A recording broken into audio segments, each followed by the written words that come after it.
So I'm curious, out of all the foods out there, what do you think is the #1 food to help you boost testosterone? But not just testosterone, increasing fertility, sperm count, sperm motility. What's your guess?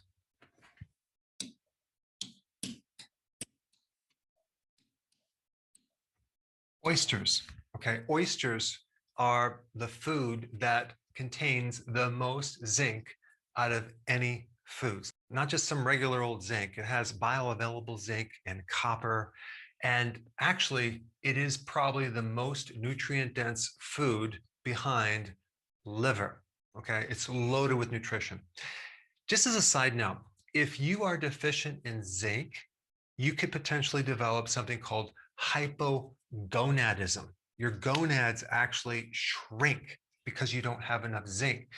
And testosterone is made by the gonads. Now, I know what someone's going to comment. We shouldn't be consuming shellfish, especially oysters, because of the microplastics in the ocean.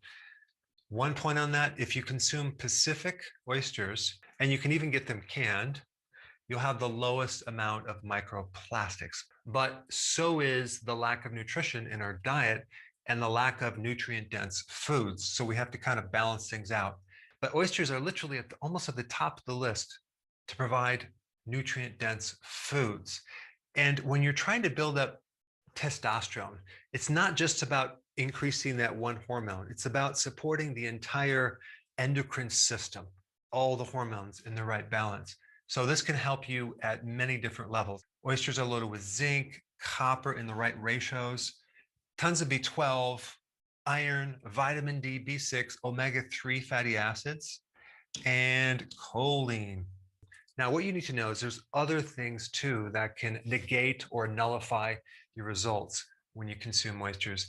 Like if you're on a statin drug, which blocks cholesterol, which is needed to make testosterone. In fact, that can nullify any foods that you eat, any supplements that you eat in boosting your testosterone. Soy decreases testosterone. Grains, this is the big one. Why? Because it has phytic acid, and phytic acid blocks zinc, okay? Low hydrochloric acid in your stomach. Hydrochloric acid is necessary to absorb the trace minerals, especially zinc.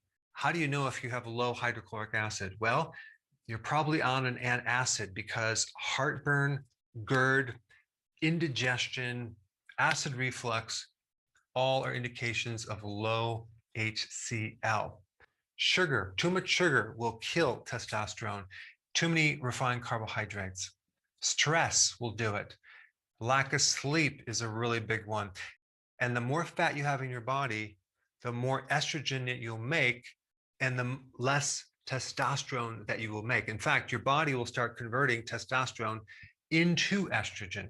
And iron, okay, if you have too much iron, that can really damage the liver and leave you with a very low testosterone levels. So even though oysters are loaded with iron, there is a condition where you can have too much iron.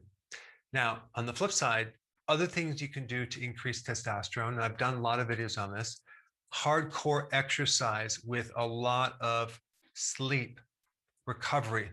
So it's the intensity and volume of exercise with good recovery that will help you boost testosterone, but you have to make sure you recover from it. The hormone pathways of testosterone follow the hormone pathways of growth hormone. If one's higher, the other one's going to be a little bit higher. So they work together. Cholesterol, consuming enough cholesterol foods, consuming enough fatty foods. This is why eggs are good.